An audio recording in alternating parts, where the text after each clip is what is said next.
Welcome to Engage Math, Lesson 8, Problem 4.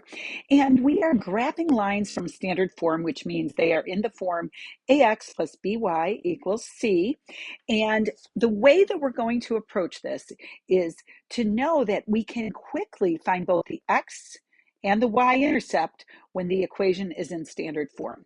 And the reason we can do that so quickly is we know that an x-intercept has to have a y coordinate of 0, because if we're on the x-axis, we know y is 0. So I'm going to just put a y right there, a y coordinate of 0. And then for the y-intercept, we know that x is 0. So just like that, we can quickly figure out what the x and y intercepts are, which will be enough for us to get the equation of the line. Now, it's not the only way you can graph equations from this form. Some people may prefer to rewrite the equation in slope-intercept form, otherwise known as y equals mx plus b. And then from that form, you can tell what the slope and the y-intercept are. Just another way to do it, but we're not going to do it that way today. So to get the x-intercept, we're putting 0 in for y. So we have 3x plus 4 times 0 equals negative 24. So when we simplify that, we get 3x equals negative 24. And as of what you can do then to both sides, you're going to divide both sides by 3 and get x equals negative 8. Didn't think I had to show all that work, but the x-intercept is at negative 8, 0. So I'm going to zoom in a little bit just so you can see this point really well.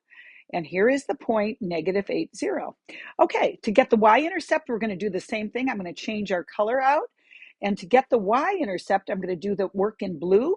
So we're going to now say x is 0, because if we have a y-intercept, then we know x is 0. So 3 times 0 plus 4y equals negative 24. By the same method, that becomes 0. So 4y equals negative 24, and y equals negative 6. So the y-intercept is at 0, negative 6. And so I'm going to go down here to negative 1, 2, 3, 4, 5, 6. And there's our y-intercept, and we have graphed our line. All right, we're going to do the same thing for the next problem.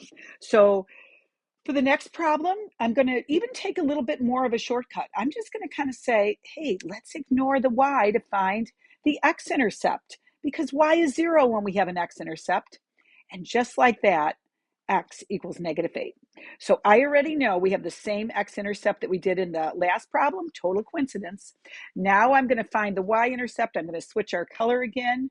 So the y-intercept means x is 0. So what we have to do is we have to look back at our original equation.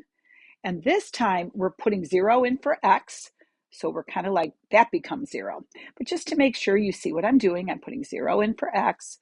So negative 4y equals negative 8, making y equal to a positive 2. And just like that, we get our equation. So graphing from this form, I'm going to redo that one because to make it look a little bit more like a straight line. And we have it right there. So this is really a great method, in my opinion. X and Y intercepts help you graph lines that are in standard form. Okay, let's look at the next one. Let's find the x-intercept. We know 0 goes in for y. Just take that away. Just like that, x equals negative 6. So the x-intercept is at negative 6.